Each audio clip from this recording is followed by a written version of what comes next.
संस्कृतावाणी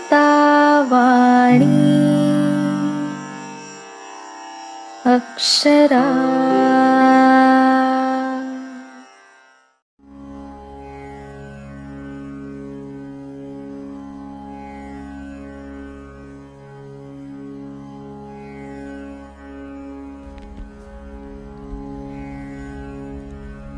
In the previous episodes, we learnt about the Vedic deities as well as the Vedic concepts. Similarly, we also understood the importance of the oral tradition in the transmission of the Vedas from one generation to the other.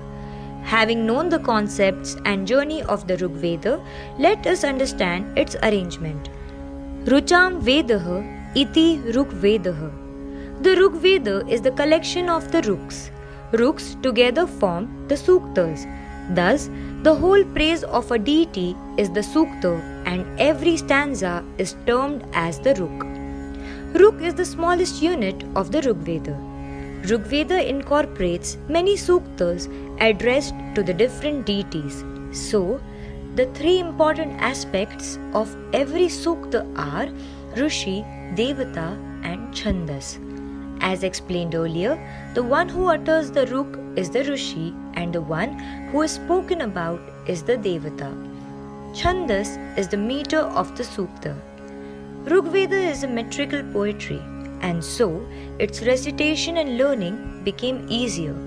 Some important meters of the Rigveda are Gayatri, Anushtup, Trishtup, etc. Many suktas are composed in these and other various meters. The Gayatri mantra that we know today is actually a Ruk from the Rigveda composed in the Gayatri meter and hence later became famous by the same name. These three aspects are important to be understood before learning the suktas. In all, there are 1108 suktas in the Rigveda. Out of these, 1017 are the main suktas. Besides these, there are 80 Khila suktas and 11 Valakhilya suktas. Khila suktas are the supplementary suktas, whereas the Valakhilya suktas are the independent hymns. The famous Shri Sukta known to us is one of the Khila suktas. Thus, the total number of hymns in the Rigveda rounds up to 1108. Then, how were so many suktas arranged? What exactly is the structure of the Rigveda? The arrangement of Rigveda is majorly done in three manners. The first is the Ashtaka method. In this method, the whole Rigveda is divided into 64 adhyayas. 8 adhyayas form one Ashtaka, and 8 ashtakas form the whole Rigveda. This system is mainly used in the recitation practices and rituals. The second method is the Anuvak method. In this method, the Rigveda is divided into 64 Anuvaks. This method is also used for recitation practices. Having divided the whole Veda in chunks helps the process of recitation. The third and the most ancient system is the Mandala system. In this system, the Rigveda is divided into 10 chapters. Each chapter is called as Mandala. Thus, there are 10 Mandalas in the Rigveda. Out of these, the Mandalas from 2 to 7 are termed as Gotra Mandalas. Gotra means family. Hence, these are the family chapters. These mandalas are recognized by the name of the Rishi or seer of that family. For instance, the second mandala is the Grutsamada mandala. The third is the Vishwamitra mandala. The fourth is dedicated to the Gotra of Vamadeva, fifth to the Atri, sixth to Bharadwaj and seventh to Vasishtha. Even though the name of only one seer appears here, the suktas in every mandala are composed by various members of that gotra or family. Thus, in other words, All the hymns composed by the members of one family are collectively compiled in their respective Gotra Mandala. Every Mandala has its own specialities. The second, that is Grutsa Mother Mandala, is known for its hymns dedicated to Indra. One famous hymn, known as Sajanasa Indraha, describes the glory and might of Indra. The story states Seer Grutsa Mother, a devotee of Indra, had attained the lustre similar to Indra. Once, he was held captive by Indra's enemy, mistaking him as Indra. There, Grutsa Mother utters this sukta describing Indra to explain them. The third and the seventh mandala, belonging to Vishwamitra and Vasishtha respectively, refer to the long-known rivalry among the two seers. It gives references of the war that took place among 10 kings known as the Dasharadnya Yuddha. In this very war, Vishwamitra and Vasishtha were the leading priest or Purohit of the opposing sides. And thus, the reference of the rivalry found in the later text as well can be initially found in the Rigveda.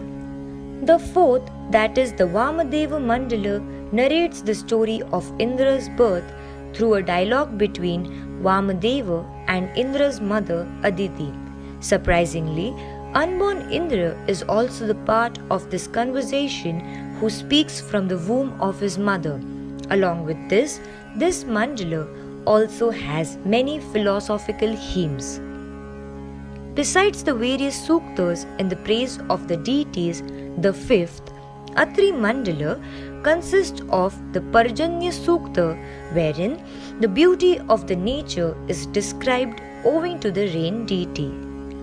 Just as Indra Bhakti is seen in the second chapter, the seventh mandala is famous for Varuna Bhakti.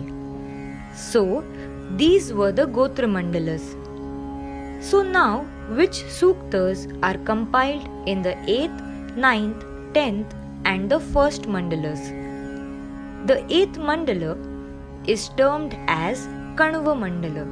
However, whether Kanva was the name of the family or any place was not surely known, and hence it is not included as the Gotra Mandala. Different types of suktas are found in this mandala. However, the speciality of this mandala is that the 11 Valakhilya suktas, that is, the independent hymns stated earlier, are enjoined at the end of this mandala. The next, that is, the 9th mandala, is completely dedicated to the deity Soma. Considering the variety of suktas linked to Soma, a separate mandala was compiled for this deity. All the suktas addressed to Soma are incorporated in this mandala. Even the Soma suktas composed by the seers of the Gotra Mandalas are also compiled here. This highlights the importance of this deity in the Rigvedic times. Now remain the first and the 10th mandalas. The reason to take the first mandala along with the 10th is that we find comparatively later hymns in these two mandalas. Thus it can be said that the compilation of the first mandala was done along with the 10th mandala. What does this exactly mean? As said earlier, the span of composition and compilation of Rigveda is different. The suktas were first composed by the seers and then the later generations compiled them together. In short, the already composed hymns were arranged later, and therefore the arrangement of Rigveda is very meticulous and frame-bound. It can be seen in the first and the 10th mandalas. Both the mandalas have exactly 191 suktas in them. The suktas which did not fit in the earlier mandalas were compiled in these two mandalas. For instance, suktas composed by the seers apart from the Gotra mandalas are compiled here.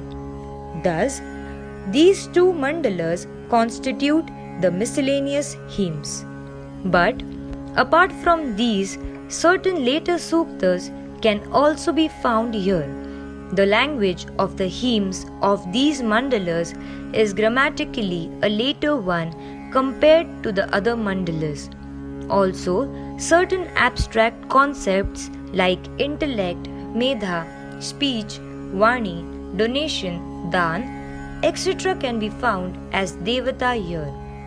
The well-known Purusha Sukta also comes in the 10th mandala, where the description of the Vishwa Purush and philosophy can be seen. Such abstract deities are scarcely found in the Gotra mandalas. Also, certain geographical references suggest later time span. Hence, the 1st and the 10th mandalas are considered to be the compilation of the later as well as certain ancient suktas. In this manner, we understood the arrangement of Rigveda. But then the question arises, how are the suktas arranged in the chapters? On what basis is their order decided? Clearly, there are certain criteria for this arrangement. Every chapter begins with the suktas dedicated to Agni and then are followed by the suktas for Indra and then are the suktas of other deities compiled. For example, all the Agni suktas composed by the seers of a family come in the beginning of their Gotra mandala. After all the Agni suktas, all the Indra suktas of that chapter are arranged. And then the suktas for different other deities are compiled.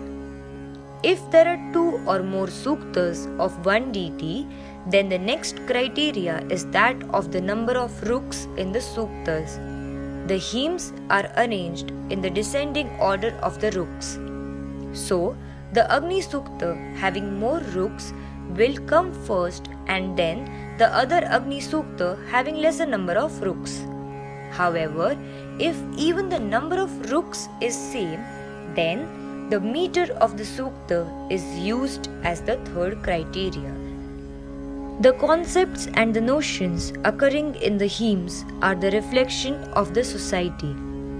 The social life of the Vedic man, his connection with the nature, his concept of Devata can be inferred from the references in the hymns.